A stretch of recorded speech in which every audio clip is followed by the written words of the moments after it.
Over to Europe now, where Denmark's Prime Minister Mette Frederiksen has been racing across the continent, trying to shore up support from allies. That following Donald Trump's repeated threats over Greenland. Donald Trump abruptly and on Twitter canceled a planned state visit to Denmark.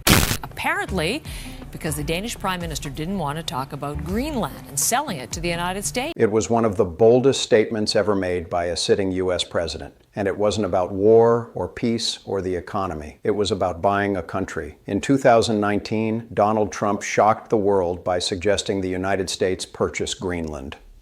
World leaders laughed. Denmark's prime minister called it absurd, but Trump, he wasn't joking. And by the time he returned to power in 2024, he made it clear. This time, he wasn't asking. One way or another, we're going to get Greenland. Those were his words. And just like that, the game changed. But while Trump was grabbing headlines and flexing superpower muscles, another nation was playing an entirely different game in silence. Canada didn't shout. It didn't threaten. It simply acted quietly, strategically, effectively. And before the world could blink, it had secured everything America wanted. The minerals, the partnerships, the future. While Trump demanded sovereignty, Canada earned trust. While the U.S. made threats, Canada made contracts. What happened next turned into one of the most humiliating diplomatic defeats in U.S. Arctic history. This isn't just a story about Greenland. This is the moment America got outplayed at its own game and never even saw it coming. For most Americans, Greenland was little more than a frozen mass on the top corner of the map, remote, silent, and irrelevant. But for Donald Trump, it became an obsession, a legacy item, a piece of unfinished business. It all started back in 2019, during Trump's first term, when he casually mentioned the idea of buying Greenland. The media exploded with disbelief. Late night, comedians had a field day. Denmark scoffed. And when Prime Minister Mette Frederiksen called the proposal absurd, Trump, famously thin-skinned, canceled a state visit in retaliation. Everyone thought the idea died there, but behind the smirk and sarcasm, something stuck. Trump never forgot the humiliation, and when he stormed back into office in 2024, Greenland was back on the table. This time, not as a joke, not as a suggestion, but as a mission. By early 2025, Trump had sharpened his focus. In fiery rallies and on his resurrected social media platform, he declared that Greenland wasn't just real estate. It was a national security asset. He insisted America must have it to secure the Arctic, to control rare minerals, to counter China. His team began framing the idea not as a purchase, but as a strategic necessity. Then came the bombshell. In a March address to Congress, Trump dropped all pretense. The United States, he thundered, should take control of Greenland for its own good. He wasn't joking, he wasn't asking, he was claiming. It wasn't just rhetoric behind closed doors. The National Security Council dusted off Cold War-era playbooks, contingency plans for Arctic domination, radar modernization blueprints from the 1980s, intelligence memos on Russian submarine routes through northern blind spots. The message from the White House was clear. Greenland was no longer a partner. It was a target, and the world started paying attention. What Trump lacked in subtlety, he made up for instinct. And this time, his instincts were right about one thing. Greenland wasn't just ice, it was treasure. Beneath its glaciers and frozen mountains, Greenland holds a staggering arsenal of untapped wealth. Over 38 billion tons of rare earth minerals buried in silence, waiting to be unearthed. Graphite, zirconium, niobium. Not exactly household names, but they are the building blocks of modern power. They fuel fighter jets, electric vehicles, wind turbines, even hypersonic missiles. And as the world races toward energy independence and AI-powered warfare, whoever controls these resources controls the future. Trump's advisors knew this, and so did America's enemies.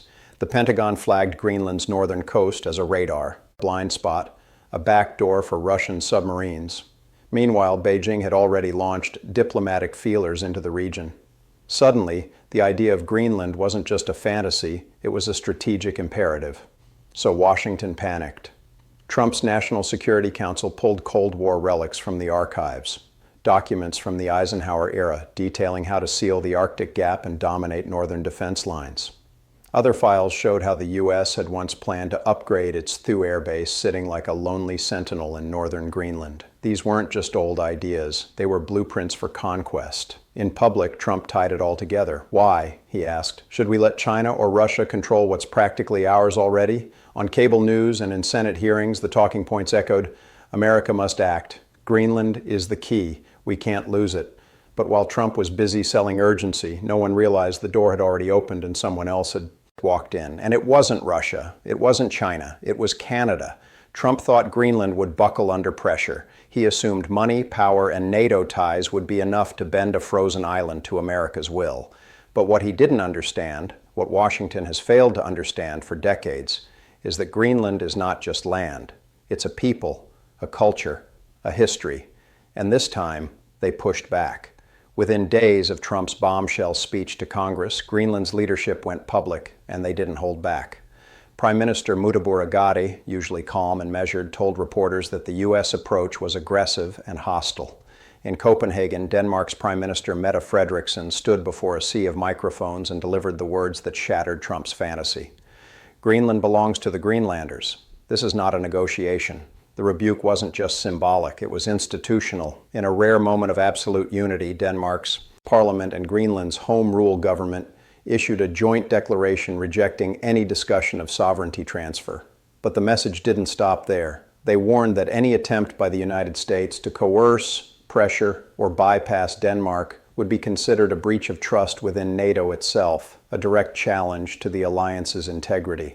That wasn't just defiance. That was a geopolitical landmine.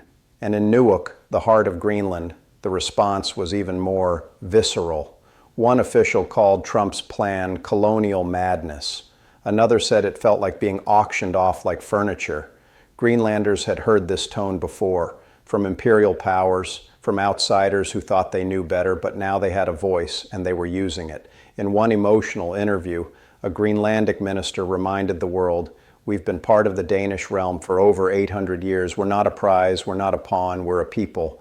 And for the first time in modern history, a tiny Arctic nation stood face to face with a global superpower and told it to back off. Trump had underestimated something critical. The alliance wasn't behind him. For decades, NATO had operated on one core principle, unity. But now that unity was unraveling, and the cause wasn't Russia. It was America itself. The first public break came from Norway, an Arctic nation with its own icy frontiers and a history of standing up to Moscow. Norway didn't hesitate. Oslo issued a chilling statement. Any act of coercion against Danish sovereignty is an act against us all. And behind the scenes, they went further. Intelligence began quietly flowing to Copenhagen. Defense teams ran joint contingency drills with Danish command. They weren't just signaling support. They were preparing for escalation. Then came France, always bold, often theatrical, but this time strategic. In an unannounced maneuver, the French Navy dispatched a nuclear-powered submarine into Baffin Bay, Greenland's backyard. It was symbolic, yes, but unmistakable. Paris was making it clear Europe wouldn't let one of its own be bullied into surrender. At the same time, the French government pledged funding and engineering support for a long-stalled project in Greenland, an international airport. The message was layered. You don't need Washington to develop your economy. We're here. We're listening. Meanwhile, Poland, usually Washington's closest ally in Europe, said nothing. No statement, no vote, no comment. Inside EU halls, diplomats whispered that Warsaw was trying to avoid a public clash, terrified of risking American military aid against Russian aggression. Their silence wasn't neutral, it was nervous. And then the real surprise, Canada. Ottawa's message was subtle, but loaded. Officials warned against resource-based coercion, a rare diplomatic phrasing that meant only one thing. They saw what Trump was doing and they weren't going to back it. But what no one knew, not Washington, not even most Europeans, was that Canada wasn't just criticizing Trump's Arctic strategy. They were already replacing it. While Trump barked from podiums and threatened through tweets, Canada stayed silent and struck gold. Not with soldiers, not with ultimatums, but with contracts, partnerships, and respect. Long before Trump's fiery speech to Congress, long before NATO allies scrambled to react, a small group of Canadian diplomats, trade ministers, and mining executives were already deep in negotiation with Greenland's government. But they weren't interested in planting flags or redrawing borders. They wanted to build something lasting. In late 2024, just as Trump's campaign was warming up, Greenland Resources Inc., a modest Canadian mining company based in Ontario, began formal talks with Greenlandic officials. Their proposal was elegant and smart: a 30-year license to extract molybdenum, a critical mineral used in high-strength steel. Not only would this support Greenland's economy, it would feed directly into Europe's industrial supply chain. By March 2025, while Trump was still demanding sovereignty, Canada had already secured the rights. But it wasn't just one deal. Amaroq Minerals, another Canadian-linked firm, had its sights on the new Knock gold mine in southern Greenland. For years, the project had stalled. Too risky, too remote, too expensive until Canada made it viable. Through a mix of private investment and public funding, including from Denmark's State Investment Fund, Norway's Sovereign Wealth Fund, and even American venture capital, Amaroq pulled off a financial coup. $60 million raised, mining operations green-lit. It was a masterclass in diplomacy and economics. And the best part, Greenland said yes willingly. No pressure, no threats, just opportunity. While Trump treated Greenland like a chess piece, Canada treated it like a partner, and in doing so, won access to the very resources the U.S. was threatening to seize. And Washington, they were still writing speeches. By the time they looked up, Canada had already walked away with the prize. What Washington failed to realize is that Greenland wasn't defending itself. It was choosing sides. And by spring 2025, its choice was clear. That seemingly quiet deals between Canada, Greenland, and Europe weren't isolated projects. They were part of a larger, interconnected strategy. A $3 billion Arctic alliance formed without a single speech, headline, or press conference. And when the details finally surfaced, Washington was stunned. First, Greenland Resources, Inc. locked in the 30-year mining license. But it wasn't just to dig. The contract tied all extracted molybdenum directly to European markets. No middlemen, no U.S. buyers. The raw material would flow straight from Greenland's frozen earth to European steel makers and green tech firms. The U.S. wasn't even in the conversation. Then came Amaroq Minerals with funding pulled from 4 continents: Denmark, Norway, the UK, and yes, even U.S. investors who had no idea what they were backing. Amaroq secured full approval to reopen the new Knock gold mine. But this wasn't just about gold. The site also contained copper and silver, 2 metals vital to electric vehicles, solar panels, and military systems. And once again, the output was contractually committed to Europe. Here's where it gets almost comical. While Trump was demanding Greenland's surrender, U.S. money was helping Canada take over the resource pipeline. Wall Street had backed the very deals that locked America out. And because these weren't government takeovers, they were commercial partnerships. Washington had no legal grounds to intervene. The result, in a matter of months, Canada quietly pulled off one of the most successful geopolitical resource grabs in modern Arctic history, without ever threatening anyone. They didn't need troops. They needed trust. And when the world finally realized what had happened, Trump's Greenland dream had already become Canada's Arctic empire. The fallout wasn't immediate, but when it hit hard. Inside Washington's defense and tech sectors, the realization spread like wildfire. Greenland's resources were gone, and they weren't coming to America. At Lockheed Martin, engineers quietly paused development on a next-gen hypersonic missile system. Why? They couldn't source enough molybdenum. The rare metal Greenland had just committed to Europe. At Rathon, procurement teams scrambled to line up backup suppliers for specialty steel alloys used in fighter jets. Options: Australia, maybe Chile, both more expensive and logistically complex. It didn't stop there. Greenland's rare earth elements, previously assumed to be a future U.S. strategic reserve, were now flowing east. EV battery manufacturers, clean tech startups, solar panel producers all found themselves in a tightening supply crunch. Prices rose, timelines slipped, and the one country that could have helped stabilize America's green transition had partnered with Canada instead. The irony deepened. The Inflation Reduction Act, one of America's most ambitious pieces of climate legislation, offered massive incentives for clean energy production, but only if materials came from trusted partners. Greenland once fit the bill. Now it was essentially off the list. Capitol Hill exploded in blame.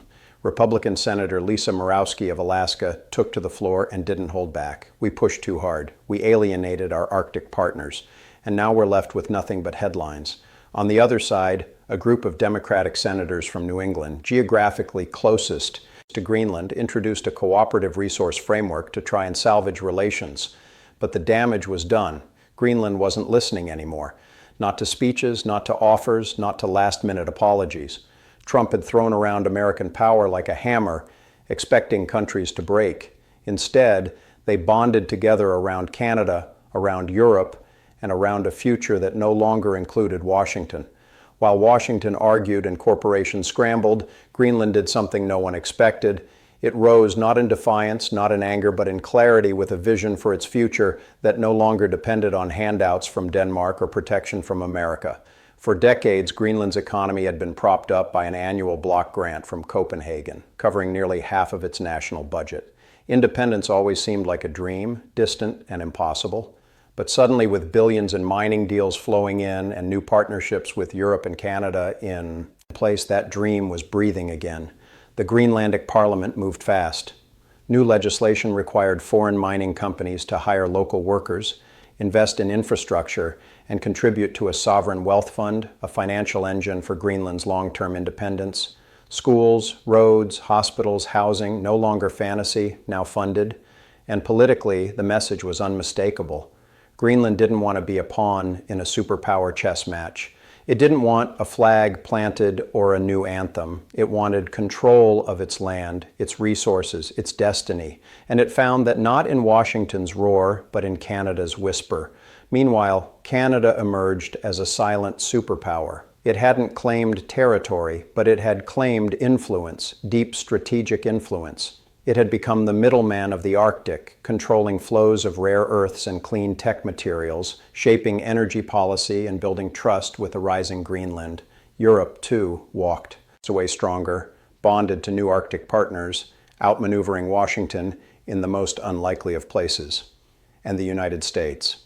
It still has its air base in Greenland, but it lost the one thing no military can defend: credibility. The age of raw power is fading. And in its place, a new era is rising of quiet deals, humble diplomacy, and cold nations shaping hot futures. And when it came to Greenland, America didn't lose a war. It lost the world's respect. This wasn't just a failed negotiation. It was a masterclass in how loud power loses to quiet strategy. Trump thought Greenland could be won with force, ego, and urgency. He believed the Arctic was still a map you could redraw with speeches and military documents, but he didn't understand the world had changed. Sovereignty can't be bought, loyalty can't be bullied, and influence, it belongs to the player who listens, not the one who yells. Canada didn't storm the Arctic. It walked in with a pen, not a gun. While Washington dusted off Cold War files, Ottawa signed 30-year contracts. While Trump shouted on stage, Canadian firms signed quietly behind closed doors. And when the smoke cleared, it was Canada, not the United States, that held the keys to the Arctic's future. But perhaps the most powerful lesson came from Greenland itself. This tiny Arctic island, long ignored, underestimated, even mocked, stood up to a superpower and said, "We are not for sale, not just to Trump, but to anyone." And in doing so, it didn't just reject American dominance. It rewrote the rules of Arctic diplomacy. From now on, the battles won't be over borders. They'll be over minerals, supply chains, and influence. And the winners won't be the loudest. They'll be the smartest, the quietest, the most strategic. Greenland didn't become the 51st state. Instead, it became a sovereign force, finally recognized for what it truly is. Not a pawn, but a player. And the United States, it just learned the hard way. You can't annex trust. You have to earn it. This is Dollar Under Fire. If you found this story revealing, hit the like button and leave a comment. And if you believe these stories need to be told, consider clicking the thanks button below.